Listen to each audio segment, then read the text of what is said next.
maaari bang gumastos ang muslima ng pera ng walang pahintulot ng kanyang asawa? Assalamualaikum warahmatullahi wabarakatuh. Ako muli si Be Inspired at maghahatid sa inyo ng mga katuruan, kasaysayan at aral mula sa Islam. Huwag kalimutang mag-follow, like and share para makatanggap ng mga bagong Islamic teaching and lecture. Mga kapatid na Muslim at mga kaibigan nating non-Muslim, may isang larawan na kumakalat na nagsasabing, "A woman or wife should not spend from her husband's money without his permission." At nakalagay rin dito ang reference na Sunan Ibn Majah, 2295 na may grading na Hasan. Pero may napakahalagang tanong.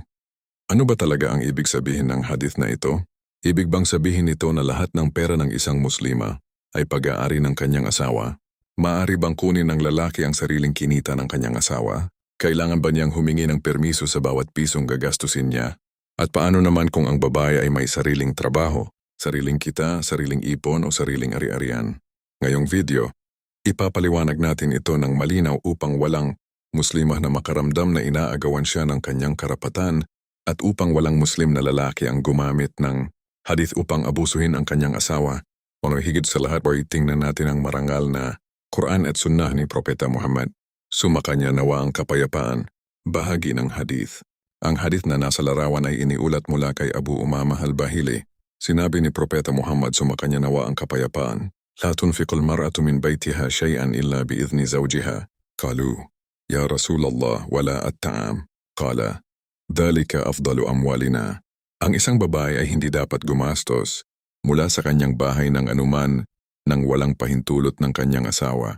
Tinanong siya ng mga sahaba, "Ya Rasulullah, kahit pagkain?" At sinabi niya, "Iyon ay kabilang sa pinakamabuting bahagi ng aming mga ari-arian." Sunan Ibn Majah 2295. No woman should spend anything from her house without her husband's permission. They asked, "O Messenger of Allah, not even food?" He said, "That is among the best of our wealth." Ngayon, ano ang ibig sabihin nito? Mga kapatid, dito tayo kailangang maging maingat. Ang hadith ay hindi dapat gamitin upang sabihin, lahat ng pera ng babae ay pag-aari ng lalaki. Hindi iyan ang sinasabi ng hadith. Ang tinutukoy dito ay ang paggastos mula sa ari-arian ng sambahayan o ari-arian ng asawa, lalo na kapag ang babae ay gumagastos mula sa kayamanang hindi naman niya sariling pag-aari.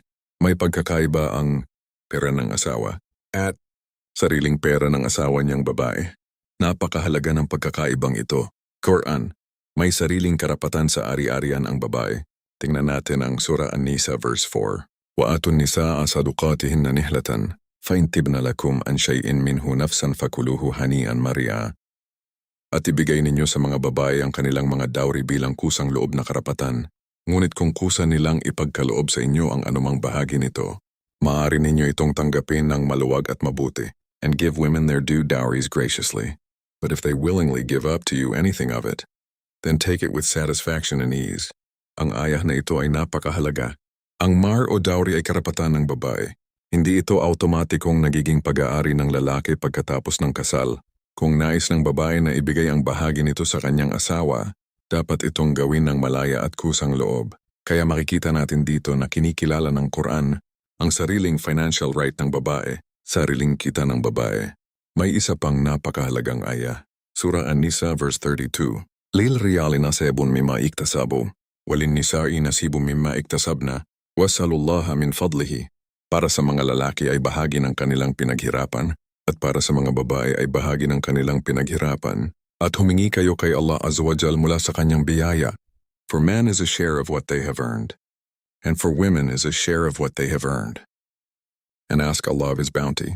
Napakalinaw ng prinsipyo. Ang babae ay may bahagi sa kanyang sariling kinita, kaya hindi tama na sabihin, kapag nag-asawa ka, lahat ng pera mo ay pag-aari na ng iyong asawa. Hindi iyan ang simpleng prinsipyo na makikita natin sa Quran. Kung ganon, ano ang responsibilidad ng asawa? Dito naman pumapasok ang Surah An-Nisa verse 34. "Ar-rijalu qawwamuna 'alan nisa'i bima faddalallahu ba'dahum 'ala ba'din wa bima anfaqu min amwalihim." Ang mga lalaki ay may pananagutan sa pangangalaga at pagsuporta sa mga babae dahil sa mga tungkuling ipinagkaloob ni Allah Azza wa Jal at dahil gumagastos sila mula sa kanilang mga ari-arian para sa kanilang pamilya. Men are caretakers of women because Allah has given some advantages to others and because they spend from their wealth to support them. Ang mahalagang punto rito ay, ang pamumuno sa pamilya ay may kasamang responsibilidad. Hindi ito lisensya para sa pang-aabuso. Hindi ibig sabihin, ako ang lalaki kaya lahat ng pera ay akin. Sa halip, may pananagutan ang lalaki na magbigay, mag-alaga, magpanatili at tumupad sa kanyang obligasyon sa pamilya. Isang napakahalagang halimbawa mula sa hadith. At ngayon may isang napakahalagang pangyayari sa panahon ni Propeta Muhammad, sumakanya nawa ang kapayapaan. Ito ay tungkol kay Hind bint Utbah, asawa ni Abu Sufyan. Sinabi niya kay Propeta Muhammad sumakanya nawa ang kapayapaan na si Abu Sufyan ay kuripot at hindi sapat ang ibinibigay niya para sa kanya at sa kanyang mga anak. Tinanong niya kung maaari siyang kumuha mula sa ari-arian ni Abu Sufyan ang hindi nito nalalaman. Sumagot ang Propeta Muhammad sumakanya nawa ang kapayapaan. Khudhi ma yakfiki wa waladaki bil ma'ruf. Kunin mo ang sapat para sa iyo at sa iyong mga anak sa makatuwiran at makatarungang paraan. Take what is sufficient for you and your children. And the amount should be just and reasonable. Ito ay nasa Sahih al-Bukhari 5364. Napakahalaga nito. Bakit? Dahil ipinapakita nito na ang financial responsibility ng asawa sa kanyang pamilya ay tunay na obligasyon.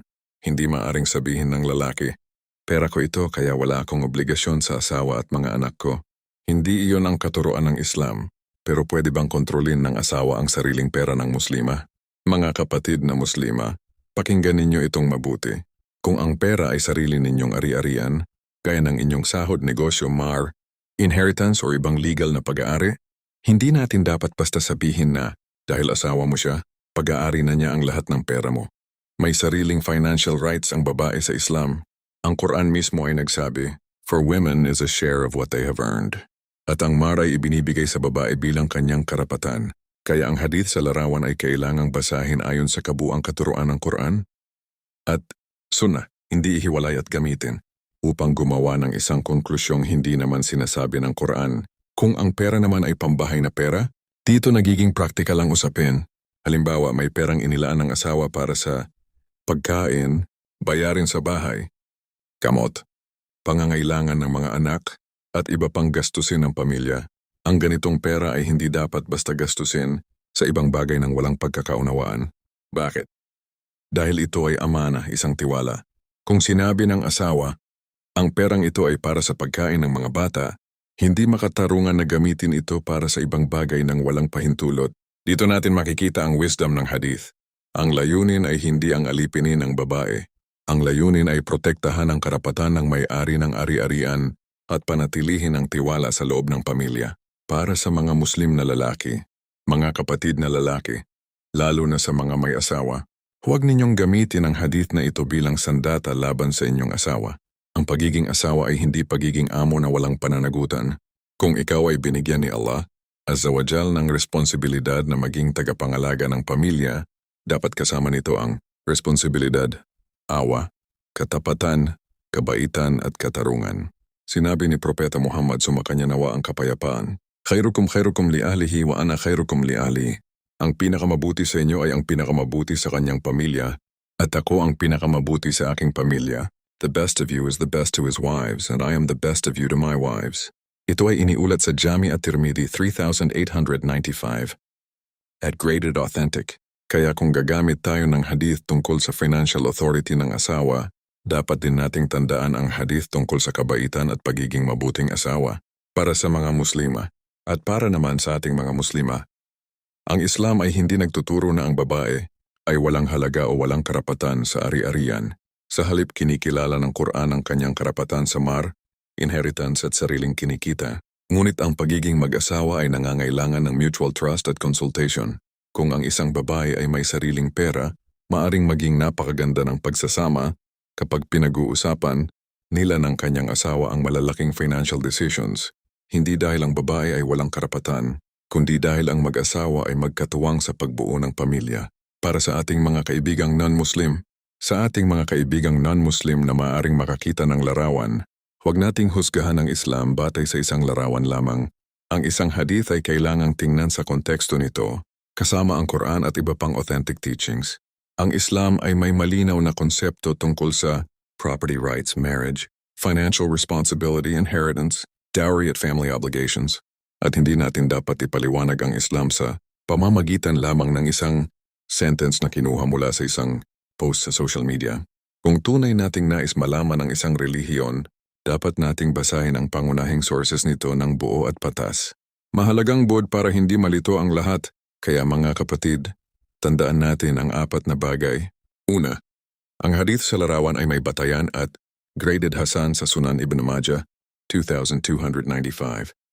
Ikalawa, hindi nito ibig sabihin na lahat ng sariling pera ng babae ay pag-aari ng kanyang asawa. Ikatlo, kinikilala ng Quran ang financial rights ng babae, kabilang ang kanyang mahar at sariling kinikita.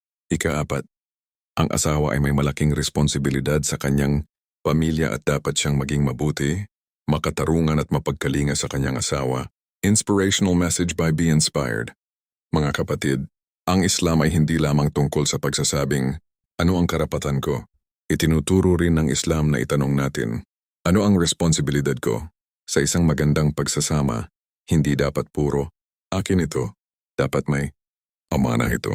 Ang pera ay amana, ang asawa ay amana, ang mga anak ay amana, at ang bawat responsibilidad na ibinigay sa atin ni Allah Azza wa Jal ay isang bagay na pananagutan natin sa araw ng paghuhukom. Inspirational quote, ang tunay na lakas ng isang lalaki ay hindi nasusukat sa kung gaano niya nakokontrol ang kanyang asawa, kundi sa kung gaano niya kayang gampanan ang kanyang responsibilidad ng may awa, katarungan at takot kay Allah Azza wa Jal.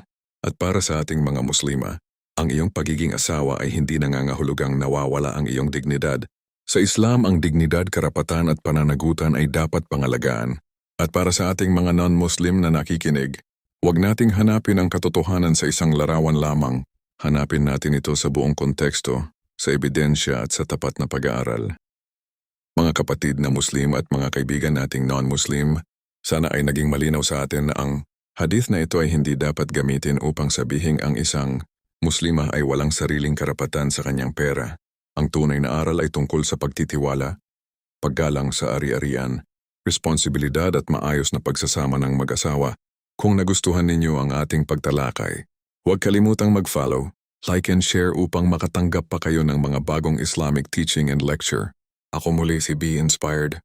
At tandaan natin, ang katotohanan ay hindi natatakot sa pagsusuri at ang taong tunay na naghahanap ng katotohanan ay hindi natatakot magtanong. Assalamualaikum warahmatullahi wabarakatuh.